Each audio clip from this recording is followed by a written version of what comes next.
हमारा आज का टॉपिक है करंट इलेक्ट्रिसिटी। उसके लिए हमें ये डेफिनेशन याद रखना पड़ेगा जो हम लोग इलेक्ट्रोस्टैटिक चैप्टर में पढ़ चुके हैं। पोटेंशियल वी से दिखाते हैं। क्या होता है potential?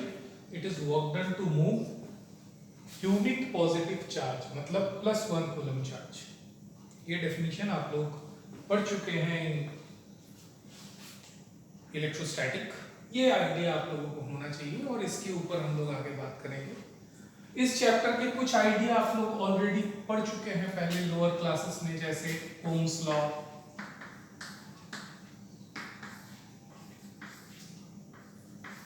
Resistance, etcetera etcetera.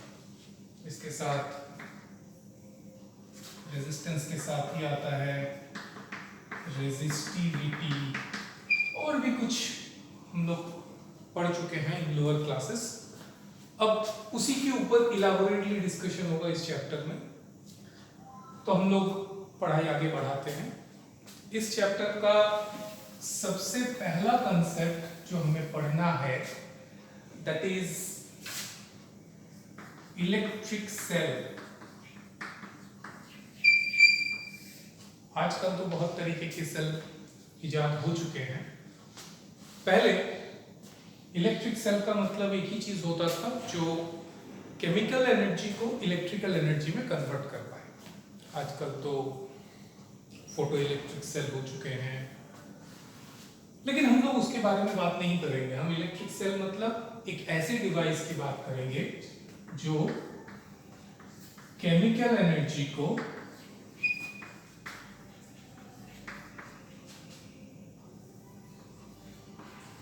Electrical energy में कन्वर्ट कर पाए। हम इसके बारे में बात करेंगे आज और इसका कुछ बेसिक आइडिया डिस्कस कर लेंगे। तो एक इलेक्ट्रिक सेल दिखता कैसा है रफली? उसमें एक इलेक्ट्रोलाइट होता है,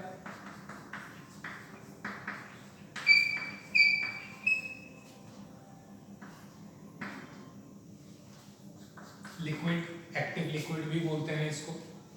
उसमें 2 इलेक्ट्रोड्स लगे हुए होते हैं।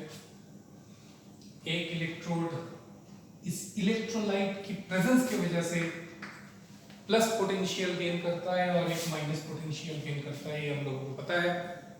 ये एक बेसिक इलेक्ट्रिक सेल है। इसी का एक स्कीमेटिक डायग्राम ऐसा हो सकता है, इसी का सिंबल ऐसा है। ये है हमारा पॉजिटिव पोल, ये है हमारा नेगेटिव पोल। अब ये इलेक्ट्रिक सेल के बारे में हमें क्या क्या पढ़ना होगा। इलेक्ट्रिक सेल का 2 कैरेक्टर हमें बहुत ध्यान से पढ़ना होगा। Number 1 EMF, electromotive force. नाम में फोर्स है लेकिन ये फोर्स नहीं है, ये एक मिसनॉमर है, ये याद रखिएगा। दूसरा इंटरनल रेजिस्टेंस। ये 2 कंसेप्ट हमें जानने पड़ेंगे रिगार्डिंग दिस सेल, क्योंकि एक सेल को आइडेंटिफाई करने के लिए हमें ये 2 प्रॉपर्टीज उसके जानने पड़ते हैं। एक सेल का EMF वो फिक्स्ड है, वो चेंज नहीं हो सकता। एक सेल का इंटरनल रेजिस्टेंस वो भी फिक्स्ड है, वो चेंज नहीं हो सकता। हमें एक सेल का ये 2 चीज जानना पड़ेगा। तो जो सेल बनाता है वो बनाते वक्त इन दोनों को फिक्स कर देता है। अब सेल बन गया, अब सेल हम लोग यूज करेंगे। जब यूज करेंगे तो सेल हमें क्या प्रोवाइड करेगा? ये दोनों हम सेल को देते हैं, EMF, internal resistance, we are giving to cell. उसमें डिपेंड करता है क्या लिक्विड वगैरह वगैरह, क्या मेटल, इसके ऊपर डिपेंड करता है सेल का EMF क्या होगा, इंटरनल रेजिस्टेंस क्या होगा। ये दोनों प्रॉपर्टी हम लोग सेल को देते हैं सेल बनाते वक्त। अब सेल बन गया, अब हम लोग सेल को यूज करेंगे तो सेल हमें क्या वापस करेगा? सेल हमें वापस करेगा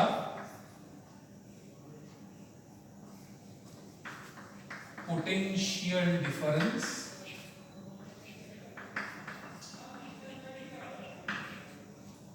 उसका ही आउटकम करंट। तो ऊपर के जो दोनों हैं ये सेल के प्रॉपर्टीज हैं, ये चेंज नहीं हो सकते क्योंकि हमने ये सेल को दिया है। और ये दोनों प्रॉपर्टी सेल हमें वापस करता है, हमें ये चेंज हो सकता है। हमें जितना चाहिए हम उतना पोटेंशियल डिफरेंस ड्रॉ करेंगे, हमें जितना चाहिए हम उतना करंट ड्रॉ करेंगे। ईएमएफ का सिंबल है कैपिटल ई, इंटरनल रेजिस्टेंस का symbol small R, potential difference का सिंबल वी, करंट का सिंबल आई। हम सेल के बारे में पढ़ेंगे, मतलब ये चार क्वांटिटी के बारे में पढ़ेंगे। एक एक करके आगे बढ़ते हैं। सबसे पहले हम पोटेंशियल डिफरेंस के बारे में पढ़ लेते हैं। करंट के बारे में तो अलग से पढ़ने की जरूरत नहीं है, करंट क्या है आप लोगों को पता है। तो फर्स्ट जो चीज के बारे में हम लोग पढ़ेंगे, पोटेंशियल डिफरेंस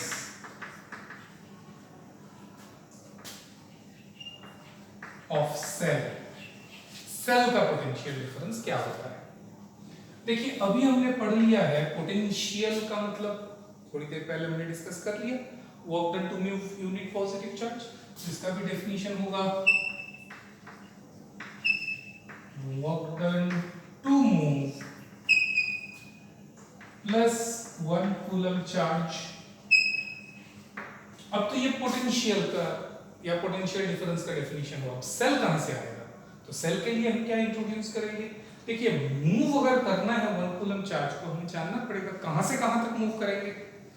सेल के लिए 2 इलेक्ट्रोड है, तो इस इलेक्ट्रोड से इस इलेक्ट्रोड को इलेक्ट्रोड तक प्लस 1 कूलम चार्ज लाने में जितना वर्क डन होता है वही है पोटेंशियल डिफरेंस। तो पोटेंशियल पहले ही हम पढ़ चुके हैं, potential work done to move plus 1 coulomb charge.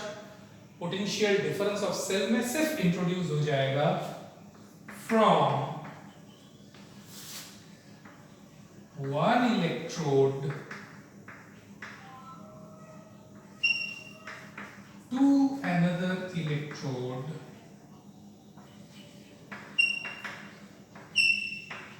of cell।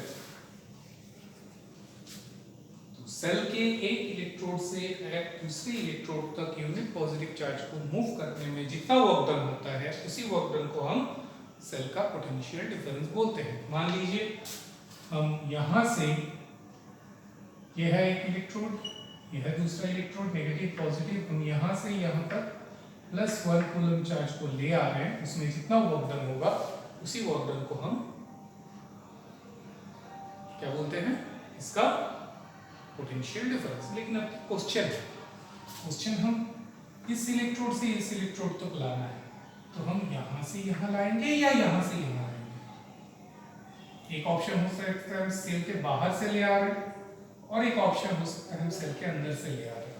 तो ऑब्वियसली सेल के अंदर से लाने में जो वर्क डन होगा वो हमारे किसी काम का नहीं है, क्योंकि सेल के अंदर आप जा नहीं सकते, उसका वर्क डन आप यूज नहीं कर सकते। तो यही वाला वर्क डन आप यूज कर पाएंगे। तो यही वर्क डन को हम अगर पोटेंशियल डिफरेंस बोलेंगे तो हमें सिग्निफाई करना पड़ेगा, स्पेसिफाई करना पड़ेगा कि कहां से ला रहे हैं। तो क्योंकि ये बाहर से लाने वाले सेल के लिक्विड के बाहर वाला पोर्शन में अगर हम ला सकते हैं तो ही पोटेंशियल डिफरेंस है। इसको हम पोटेंशियल डिफरेंस नहीं बोल सकते क्योंकि ये हम वर्क डन को यूज नहीं कर सकते, तो इसीलिए थोड़ा इसमें ऐड करना पड़ेगा।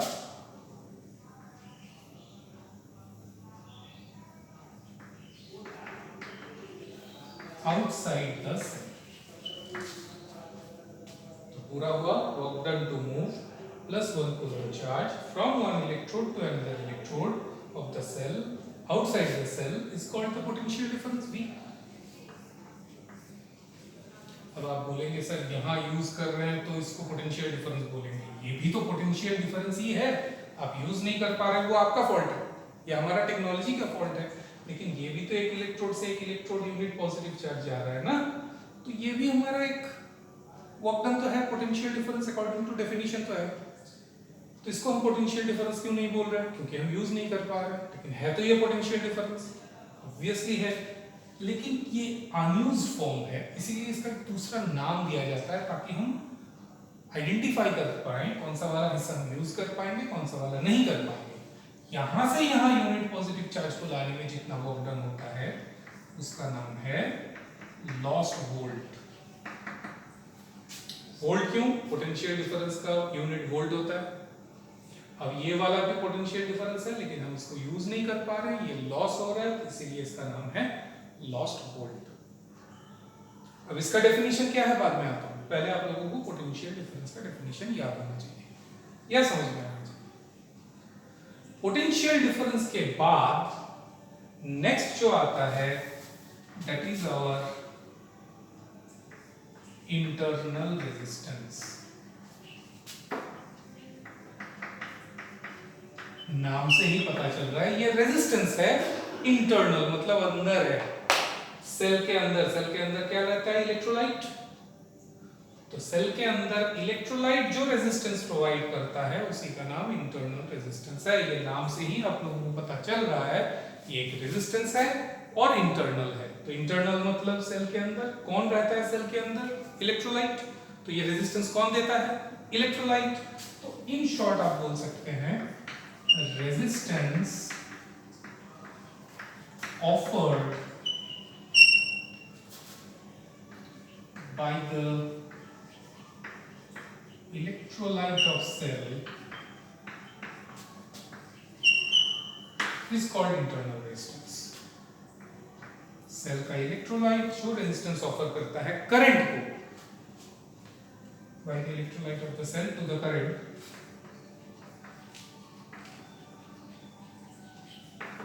is called internal resistance। ये दोनों डेफिनेशन नाम से ही थोड़ा बहुत पता चल रहा है, ये आप लोगों को समझना होगा। पोटेंशियल डिफरेंस को V से दिखाते हैं, इसका यूनिट है वोल्ट, और इंटरनल रेजिस्टेंस को स्मॉल r से दिखाते हैं, और रेजिस्टेंस है तो इसका यूनिट ओम होगा। तो ये डेफिनेशन हम लोग समझ लिए। अब आगे बढ़ते हैं।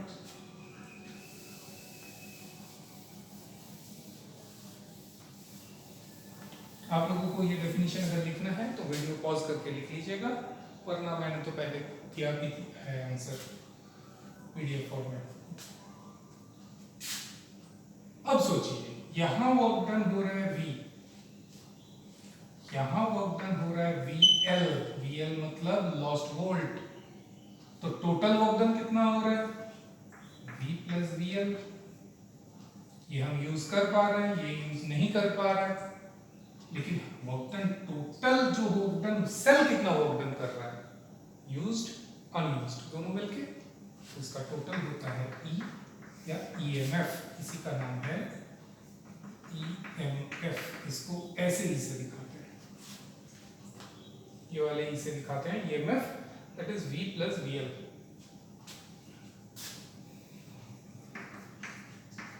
इस VL लॉस्ट वोल्ट को हम क्या लिख सकते हैं, देखिए यहां पर रेजिस्टेंस है स्मॉल r, करंट है I। ओम्स लॉ के तहत हमें पता है वोल्टेज होता है I इंटू R। तो यहाँ resistance R, current I, voltage VL। तो ऑब्वियसली ओम्स लॉ के तहत VL को लिख सकते हैं I into R। This is the relation between potential difference and current of a cell. यह है EMF, ये एक सेल के लिए फिक्स्ड है, ये पोटेंशियल डिफरेंस ये सेल के लिए वेरी हो सकता है, ये करंट ये भी सेल के लिए वेरी हो सकता है, और ये इंटरनल रेजिस्टेंस ये सेल के लिए फिक्स्ड है। तो ये दोनों फिक्स्ड फॉर ए सेल। तो एक सेल के लिए ये फिक्स्ड है, ये दोनों वेरी हो सकते हैं। कैसे वेरी हो सकते हैं, अब सोचिए ये अगर कांस्टेंट है, ये अगर फिक्स्ड है, तो एक का वैल्यू बढ़ाएंगे तो दूसरे का वैल्यू घटाना पड़ेगा, क्योंकि ये अगर बढ़ जाएगा तो इसको तो बढ़ना नहीं है, ये एडिशन है। एक बढ़ाएंगे तो दूसरे इस I को घटाना पड़ेगा, तब जाके ये कांस्टेंट रहेगा। That's why the graph between V and I of a cell is like that। ये VI ग्राफ किसके लिए है, फॉर सेल। उसमें ये वाला हिस्सा उसका EMF दिखाता है, और ये वाला थीटा है, तो tan थीटा हमारा इंटरनल रेजिस्टेंस R दिखाता है। ये सेल के लिए। आप लोगों ने पहले एक ग्राफ छोटे क्लास में पढ़े थे V और I के बीच में, वो ऐसा था। दो ग्राफ दोनों V और I के बीच में अलग अलग क्यों है? ये सेल के लिए है, ये रेजिस्टेंस के लिए है। तो अगर क्वेश्चन आएगा what is the graph for V and I for resistance, ये होगा ग्राफ। इसके लिए जो थीटा होगा tan थीटा होगा R, और इसके लिए जो थीटा होगा tan थीटा होगा स्मॉल r इंटरनल रेजिस्टेंस। तो ये दो ग्राफ आपको याद रखने पड़ेंगे। और ये इक्वेशन आपको याद रखना पड़ेगा। तो अभी तक हम लोगों ने जो जो पढ़े हैं उसको अगर क्वेश्चन फॉर्मेट में लिखें, first define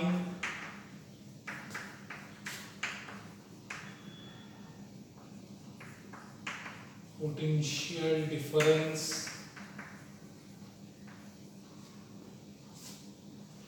and internal resistance. Number 2, draw graph between V and I for a cell B resistance. इन दोनों का आंसर मैंने पहले दे दिया था। ये दो ग्राफ फॉर सेल है, ये फॉर रेजिस्टेंस है ये। तो ये होगा ए का आंसर, एकदम जैसे लिखा है वैसे ही लिखेंगे, और ये होगा बी का आंसर। क्वेश्चन नंबर 2 के दो आंसर ये दोनों हैं। वीडियो पॉज करके आप लोग ड्रॉ कर लीजिएगा, क्वेश्चन का आंसर लिख लीजिएगा, मैंने भी भेजा है पहले। और इन दोनों का answer internal resistance and EMF पहले हम लोग लिख चुके हैं। Last question for today,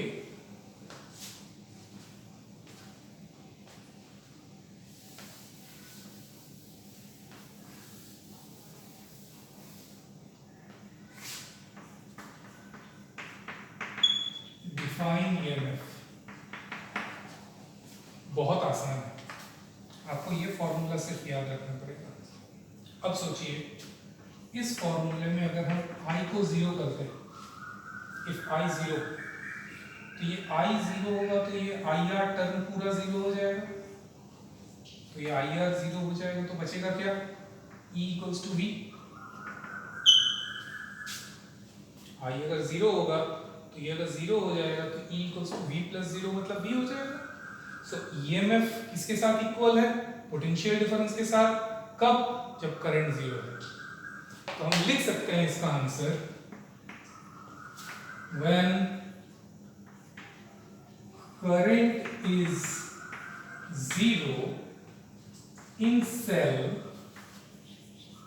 then the potential difference PD मतलब potential difference of the cell is its EMF। Book में इसका एक बड़ा डेफिनेशन है, it is the work done to move unit positive charge from one point of the end go round वगैरह, एक बड़ा definition है। छोटा करके, when the current is 0 in the cell, then the potential difference of the cell is the EMF। हम इसको और छोटा कर सकते हैं। करंट 0, करंट कब 0 होगा? जब हम इस वायर को खोल देंगे, वायर नहीं रहेगा, करंट नहीं आएगा। तो वायर खोल दिया गया, ओपन हो गया, तो करंट 0 का एक दूसरा नाम है ओपन सर्किट। तो छोटा करके हम लिख सकते हैं,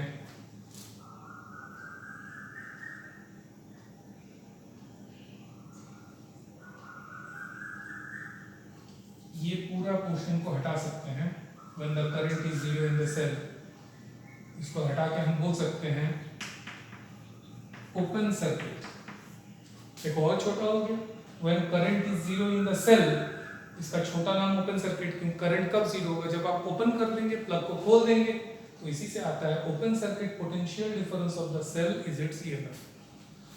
तो और छोटा डेफिनेशन हो गया। ये 3 डेफिनेशन मैंने करवा दिया, ये 3 क्वेश्चंस आप लोगों को करने पड़ेंगे और ये फॉर्मूला आप लोगों को याद रखना पड़ेगा। तो आज हमने जो भी पढ़ा है इलेक्ट्रिक सेल के बारे में, वो है 3 डेफिनेशंस, 3 क्वेश्चंस।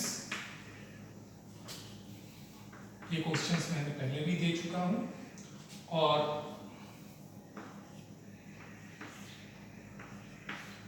वन फॉर्मूला, क्या है formula? E equals to V plus I R. ये याद रखिए, ये है EMF, potential difference, current, internal resistance. Okay, तो ये 3 डेफिनेशन, 3 क्वेश्चंस और ये एक फॉर्मूला। इस फॉर्मूले से एक शॉर्ट क्वेश्चन भी आ सकता है। इफ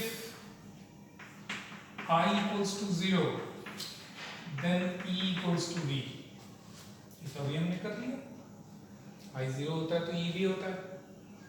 इसका नाम है ओपन सर्किट।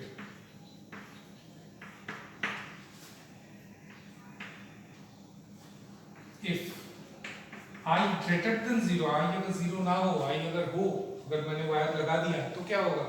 I बढ़ जाएगा तो V घट जाएगा, क्योंकि इस EMF को कांस्टेंट रखना है हमें। देन